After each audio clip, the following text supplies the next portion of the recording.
अस्सलाम वालेकुम ladies and gentleman, welcome to another tutorial of Canva training course.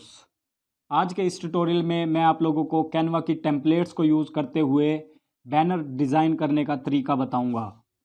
तो जनाब, सबसे पहले आप लोगों ने कैनवा को ओपन करना है और यहाँ सर्च बॉक्स में बैनर लिखना है, जिस पर बैनर लैंडस्केप और बैनर पोर्ट्रेट के ये ऑप्शन आपको नज़र आएंगे और इनके साइज़ भी आप यहाँ से देख सकते हैं।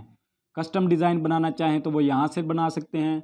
मैं बैनर लैंडस्केप पर क्लिक कर देता हूँ। तो आप देख सकते हैं कि यहाँ पर बहुत सी टेम्पलेट्स दी गई हैं, लेकिन मैं क्रिएट ब्लैंक पर क्लिक कर देता हूँ। तो आप यहाँ पर भी देख सकते हैं कि यहाँ पर भी मुख्तलिफ़ किस्म की टेम्पलेट्स दी गई हैं। इनमें से आप जो भी सिलेक्ट करना चाहें उस पर जस्ट क्लिक कर दें, जैसा कि मैं इस पर क्लिक कर देता हूँ।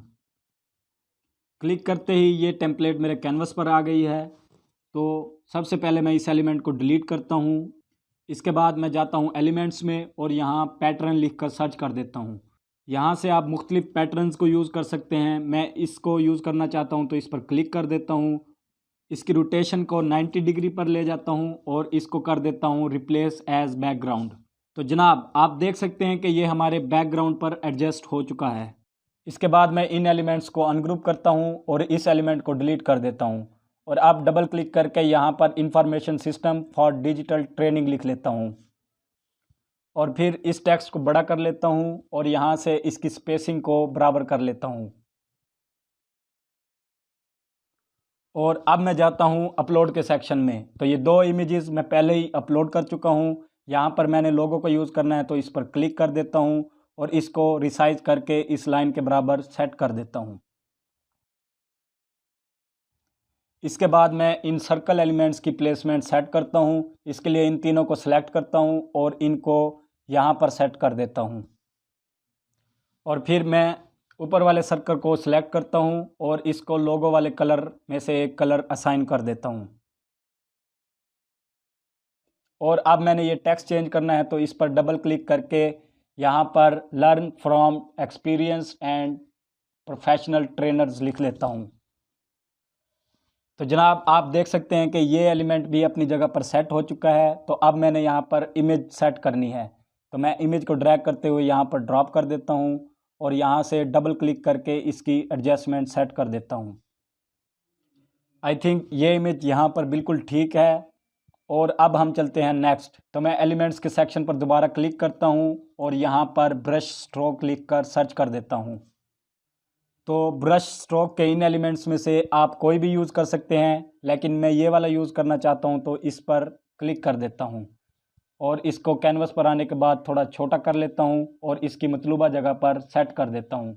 इसके बाद मैं इसके कलर को यहाँ से लोगो वाला कलर सेलेक्ट कर देता हूँ और इसके बाद मैंने यहाँ पर टेक्स्ट लेकर आना है। तो मैं इस लेयर को कंट्रोल डी से डुप्लीकेट करता हूँ और यहाँ से इसके तमाम टेक्स्ट को रिमूव करके यहाँ पर फ्रीलांसिंग यानी कि अपना टेक्स्ट लिख लेता हूँ और इसके बाद मैं इसका साइज़ सेट करता हूँ 100 और इसके बाद इस ब्रश स्ट्रोक को थोड़ा छोटा करता हूँ और इस टेक्स्ट एलिमेंट को इसके ऊपर ले आता हूँ। और अब मैं इसका कलर चेंज करना चाहता हूँ तो यहाँ बॉक्स पर क्लिक करके यहाँ से मैं इसका कलर वाइट कर देता हूँ। इसके बाद मैं इसके अलाइनमेंट सेंटर कर देता हूँ और फिर इन दोनों एलिमेंट्स को ग्रुप कर लेता हूँ। इसके बाद फिर मैं इसको डुप्लीकेट करता हूँ और आगे जाकर इसको प्लेस कर देता हूँ। फिर से डुप्लीकेट करता हूँ और आगे जाकर फिर प्लेस कर देता हूँ। इसके बाद मैं तीनों एलिमेंट्स को सिलेक्ट करता हूँ और डुप्लीकेट करके नीचे सेट कर लेता हूँ और एक बार फिर से मैं इन तीनों को डुप्लीकेट करता हूँ और नीचे सेट कर लेता हूँ। अब इस रेक्टेंगल को बड़ा कर लेता हूँ और ब्रश स्ट्रोक वाले एलिमेंट्स को भी सेट कर लेता हूँ। इसके बाद मैं फिर से जाता हूँ एलिमेंट्स में और यहाँ पर एड्रेस लिख कर सर्च कर लेता हूँ। तो एड्रेस के इस आइकन को मैं यूज़ करता हूँ और यहाँ पर सेट कर लेता हूँ और इसके बाद इस टेक्स्ट एलिमेंट को फिर से डुप्लीकेट करता हूँ और यहाँ पर अपना मतलूबा एड्रेस टाइप कर देता हूँ। तो नाजरीन, टाइप करने के बाद मैं इस टेक्स्ट का साइज़ 100 सेट कर देता हूँ और इसके कलर को वाइट कर देता हूँ। इसके बाद मैं यहाँ पर फ़ोन लिख कर सर्च करता हूँ और इस आइकन को यूज़ करते हुए इसकी मतलूबा जगह पर सेट करता हूँ और इसका कलर वाइट करके यहाँ पर एक और टेक्स्ट लेयर ले आता हूँ और इसमें अपने मतलूबा नंबर्स को टाइप कर देता हूँ। इसके बाद मैं फिर से जाता हूँ एलिमेंट्स में और टीचर लिख कर सर्च करता हूँ। तो टीचर के इस आइकन को यूज़ कर लेता हूँ और यहाँ पर जल्दी से टीचर्स के नेम को भी सेट कर देता हूँ कुछ इस तरह से। तो दोस्तों आप देख सकते हैं कि हमारा ये पोस्टर बिल्कुल तैयार है। इसे डाउनलोड करना चाहें तो डाउनलोड के इस बटन पर क्लिक करें और पीएनजी में सोशल मीडिया के लिए, जबकि पीडीएफ में आप प्रिंट कराने के लिए डाउनलोड कर सकते हैं। That's it. ये थी आज की वो वीडियो जिसमें मैंने आप लोगों को बैनर बनाने का तरीका बताया।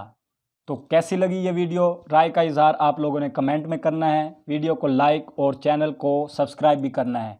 इसके साथ ही मैं इजाज़त चाहता हूँ। मिलते हैं नेक्स्ट वीडियो में, तब तक के लिए अल्लाह हाफिज़।